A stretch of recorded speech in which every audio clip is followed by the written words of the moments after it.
کسی نے واصف علی واصف مرحوم سے پوچھا تھا کہ خوشی اور غم کیا ہے، تو اس نے بڑی خوبصورت بات کی۔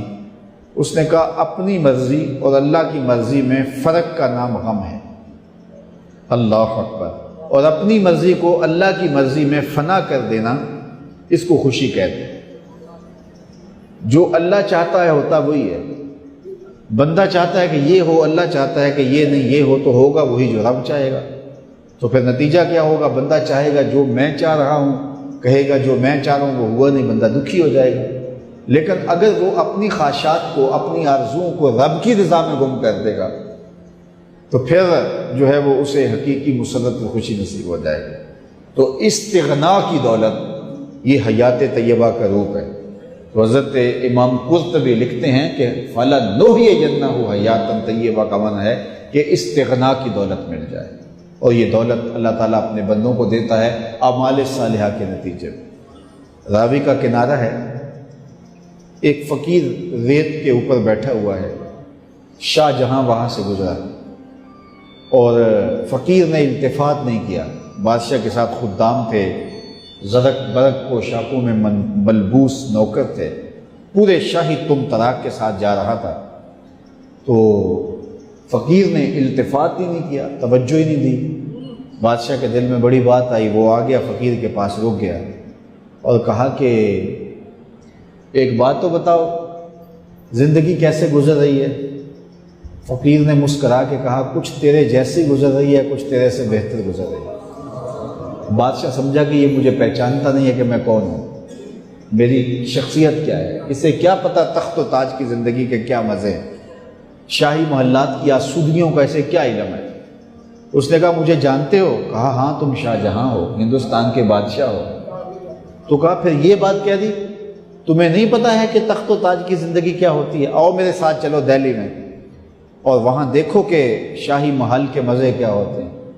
اللہ اکبر۔ اس نے کہا میرے لیے یہی بہتر ہے، تخت سکندری پہ وہ تھوکتے نہیں، بستر لگا ہے جن کا تیری گلی۔ ہارون الرشید گیا نا قبرستان کے قریب سے گزرا تو وہاں بہلول بیٹھا ہوا تھا۔ یہ مشہور مجاذیب میں سے ہے۔ مجذوب اس کو کہتے ہیں کہ تجلیات کے وفود سے جس کا شیشہ عقل ٹوٹ جائے، اس کو مجذوب کہتے ہیں۔ اور لوگ اسے پاگل کہتے ہیں، لیکن سعدی کہتے ہیں سعدیہ نزدیک رائے عاشقاں، خلق مجنو نندو مجنو عاقل است۔ اصل میں تو عقل مند یہ ہیں۔ تو بہلول بیٹھا تھا قبرستان میں، تو ہارون الرشید گزرا تو بہلول نے توجہ نہ دی، تو ہارون الرشید نے چاہا کہ میں اس کو دکھاؤں کہ میں محل کیا ہوتے ہیں، تخت و تاج کیا ہوتے ہیں۔ اس نے دعوت دی، بہلول آؤ نا ذرا بغداد میں، شہر کی رونقیں دیکھو، محلات کی زندگی دیکھو۔ تو حضرت بہلول نے جو جواب دیا بڑا خوبصورت تھا، کہا شہر والے سارے ادھر آ رہے ہیں، میں شہر کیا لینے جاؤں؟ تم مجھے شہر بلا رہے ہو اور شہر والے سارے روز ادھر آ رہے ہیں، تم کندھوں پہ اٹھا کے روز انہیں ادھر لاتے ہو اور میں شہر چلا جاؤں؟ تو بادشاہ کی بولتی بند ہو گئی۔ تو کہا کہ بتاؤ، یہ تم نے جو کہا کہ کچھ زندگی تمہارے جیسی گزر رہی ہے، کچھ تم سے بہتر گزر رہی ہے، یہ بات میری سمجھ میں نہیں آئی۔ تو اس فقیر نے کہا کہ بادشاہ جب رات کو تم سوتے ہو تو پھولوں کی سیج پہ سوتے ہو نا، اور میں ریت پہ سوتا ہوں۔ جب آنکھ لگ جاتی ہے تو تمہیں بھی نہیں پتہ ہوتا میں کہاں سویا ہوں، اور خبر مجھے بھی نہیں ہوتی کہ میں کہاں سویا ہوں۔ اس وقت تیری اور میری زندگی ایک جیسی گزر رہی ہوتی ہے، اور جب سحری کے لمحے ہوتے ہیں، تم سو رہے ہوتے ہو، میں اٹھ کے مصلی بچھا لیتا ہوں، اور میری وہ زندگی تیری زندگی سے بہتر گزر رہی ہے۔ تو استغنا کی دولت اگر مل جائے، فَلَنُحْيِيَنَّهُ حَيَاةً طَيِّبَةً، تو یہ ستھری اور پاکیزہ زندگی ہے۔ جو انسان اچھے عمل کرتا ہے، اللہ اس کی طبیعت میں استغنا پیدا کر دیتا ہے۔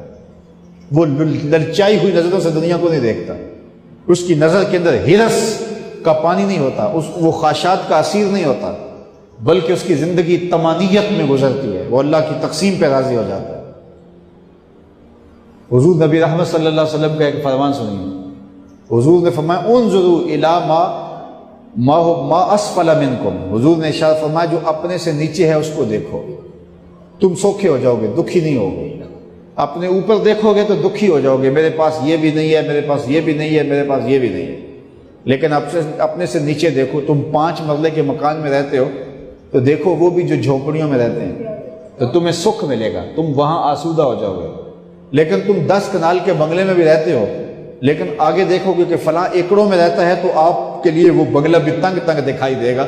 تو اوپر نہ دیکھو، نیچے دیکھو، نیچے دیکھو گے تو سوکھے رہو گے۔ زندگی سوکھی گزارنے کا ضابطہ رسول کریم نے بیان کر دیا کہ اپنے نیچے دیکھو، اپنی مٹی پہ ہی چلنے کا سلیقہ سیکھو، سنگ مرمر پہ چلو گے تو پھسل جاؤ گے۔